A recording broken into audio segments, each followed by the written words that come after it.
Bienvenido a la presentación sobre la historia de la neurociencia. Mi nombre es Liliana Soto, estudiante del segundo trimestre de Psicología en la Universidad Yacambú, con el docente Germán Graterol Bernal.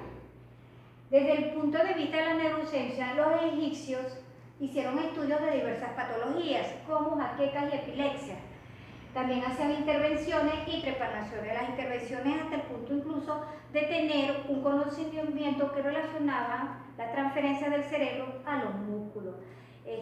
La trepanación era retirar las secciones de huesos del cráneo mediante un instrumento llamado trepano. Se practicaba en el faraón. Él solo esperaba que le abrieran una brecha en su cavidad craneana y se decía que se pensaba que su alma abandonaría mejor el cuerpo. También tuvieron las momificaciones. Los antiguos egipcios creían en la vida después de la muerte.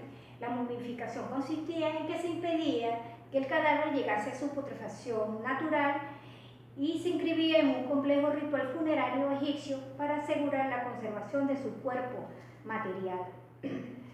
Estas intervenciones y estos estudios se escribían en papiro. Papiro era la forma, el papel de ellos en esa época, y estaban escritos los papiros de Bruce, papiro de Ebel, papiro de Edwin Smith.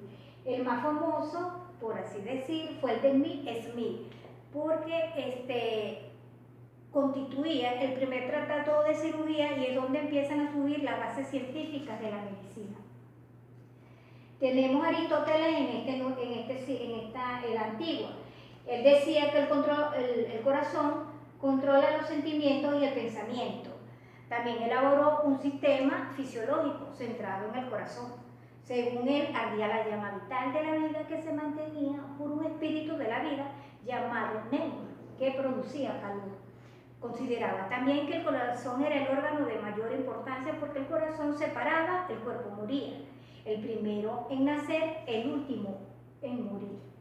También tenemos a Hipócrates, que analizó pacientes con epilepsia y decía que la causa era el cerebro y que éste controlaba el movimiento. También Hipócrates fue llamado el padre de la medicina. Elevó la medicina a un nivel científico, examinando al enfermo cuidadosamente y describía de una manera muy fidedigna los signos y síntomas de la enfermedad. Descartes otorgó gran importancia a la glándula pineal. Decía que se comunicaba con la mente, la cual almacenaba las sensaciones, y le otorgaba un carácter religioso. También comenzó la investigación de las sustancias, de las 4 sustancias que definen la personalidad, pero de manera no correcta, sino gracias a Galeno conocemos que son las 4 humores: la sangre, la flema, bilis negra y bilis amarilla, que Galeno terminó esa investigación más racionalmente. Según la enfermedad, estos humores responden a un problema de falta de equilibrio corporal. Estos humores son fluidos que están equilibrados en las personas sanas. Las personas se califican en 4 temperamentos, que son flemático, melancólico, sanguíneo y colérico. Las personas enfermas deben reequilibrarse para sanar.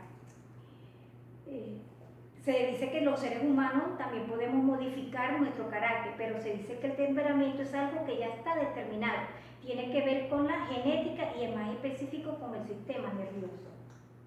Para el siglo XIV, Galeno decía que el cerebro estaba especializado en producir una función motora o una sensitiva en específico. Eso daba relación al pensamiento. Galeno también analizó el sistema nervioso y se interesó en sus funciones. Decía que los nervios estaban divididos en 2 vías, una para los sentidos y otra para las acciones físicas, que a lo largo llegaron a ser conocidas como sensoras y motoras. De aquí empezó el comienzo del estudio del cerebro. En el siglo XVII, Descartes decía que el sistema nervioso funcionaba como una máquina y ahí se creó el principio mecánico, aunque fue rechazada por Miguel Galván, porque él después estudió que mediante la estimulación del músculo se contraía, aunque Descartes aquí se llegó a la terminología de lo que era el reflejo.